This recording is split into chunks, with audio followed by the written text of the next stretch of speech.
6 pencapaian sektor ketenagakerjaan pasca COVID-19. Hai rekan ngulikers, seperti kita ketahui bersama, saat ini kita berada dalam fase pemulihan setelah kurang lebih 2 tahun kita menghadapi pandemi COVID-19 yang sangat memukul perekonomian Indonesia. Kini, perlahan-lahan kondisi ekonomi kita, khususnya di sektor ketenagakerjaan, telah menunjukkan tanda-tanda pemulihan. 6 pencapaian positif yang perlu diketahui rekan ngulikers antara lain sebagai berikut. 1.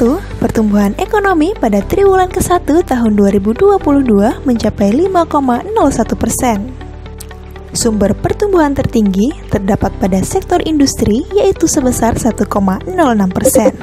2. Tingkat partisipasi angkatan kerja atau TPAK meningkat dari 68,08% pada tahun 2021 menjadi 69,06% pada tahun 2022. Kenaikan itu menunjukkan bahwa penduduk usia kerja menjadi lebih aktif untuk masuk ke dalam pasar kerja, sekaligus menunjukkan bahwa penduduk usia kerja mulai menunjukkan optimisme terhadap perbaikan kondisi pasar kerja dalam konteks pemulihan ekonomi pasca pandemi COVID-19. 3. Tingkat pengangguran terbuka menurun dari 6,26% pada Februari 2021 menjadi 5,83% pada Februari 2022. Dalam konteks ini, jumlah pengangguran karena COVID-19 menurun dari 1,62 juta menjadi 0,96 juta orang pada periode yang sama. Penduduk pekerja yang mengalami pengurangan jam kerja juga mengalami penurunan dari 15,72 juta menjadi 9,44 juta orang pada tahun 2022. Kondisi yang demikian menunjukkan bahwa kondisi waktu produktif tenaga kerja Indonesia semakin membaik.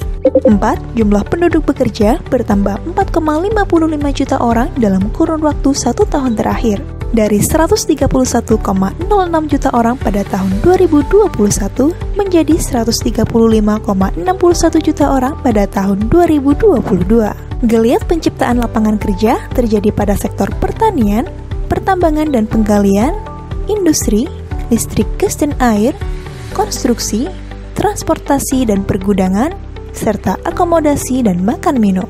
5.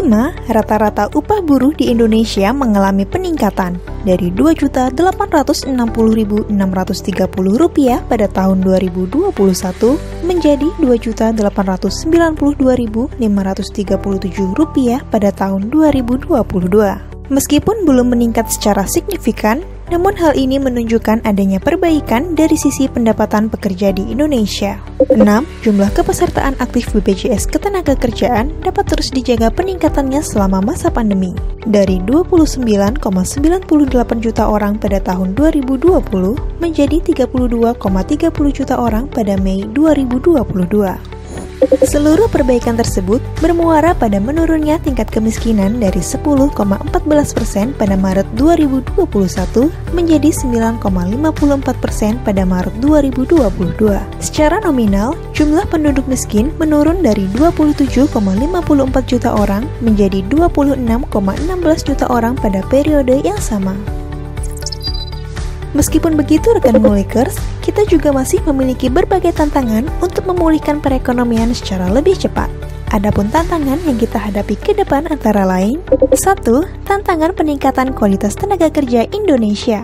Dalam hal ini, 56,08% angkatan kerja Indonesia pada Februari 2022 masih berpendidikan rendah, yaitu SMP dan ke bawah atau sederajat. Di perdesaan, angka ini bahkan mencapai 70,04%. 2. Masih terdapat pekerja miskin di sektor pertanian informal perdesaan.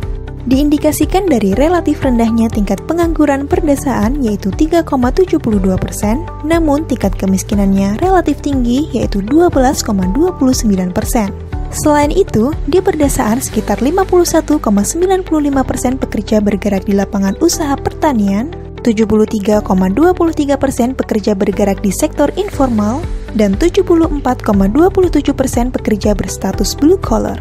Lebih jauh, angka pekerja subsisten di perdesaan jauh lebih tinggi dibandingkan perkotaan, yaitu 9,75% berbanding 1,68%. 3. Sementara itu di perkotaan, kita menghadapi tantangan relatif tingginya pengangguran terdidik yang berusia muda. Dalam hal ini, tingkat pengangguran SMA sebesar 9,50%, SMK sebesar 10,26%, diploma sebesar 6,12%, dan universitas sebesar 6,50%. 4. Tantangan digitalisasi. Pada tantangan ini, kita tidak hanya menghadapi tantangan perubahan permintaan jenis keterampilan di pasar kerja dan hubungan kerja yang menjadi lebih fleksibel, namun juga kesenjangan digital yang terjadi antar kelompok status sosial ekonomi dan perkotaan perdesaan. Dan yang kelima, pada level global, kita juga menghadapi tantangan ketidakstabilan ekonomi politik global yang mendorong laju inflasi di berbagai belahan dunia.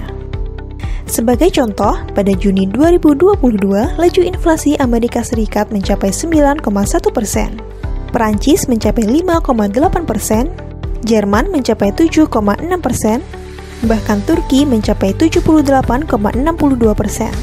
Sementara Indonesia relatif mampu mengontrol laju inflasi pada angka 4,35% pada periode yang sama. Dalam hal tata kelola internal, Kementerian Ketenagakerjaan sedang berbenah, memperbaiki tata kelola dan reformasi birokrasi, khususnya akuntabilitas pelaksanaan program dan anggaran, agar tidak terjadi pemborosan dan pelaksanaan kegiatan yang tidak dapat dipertanggungjawabkan. Hal ini dilakukan agar Kementerian Ketenagakerjaan dapat menjadi role model terhadap peningkatan sumber daya manusia Indonesia yang berintegritas dan berdaya saing.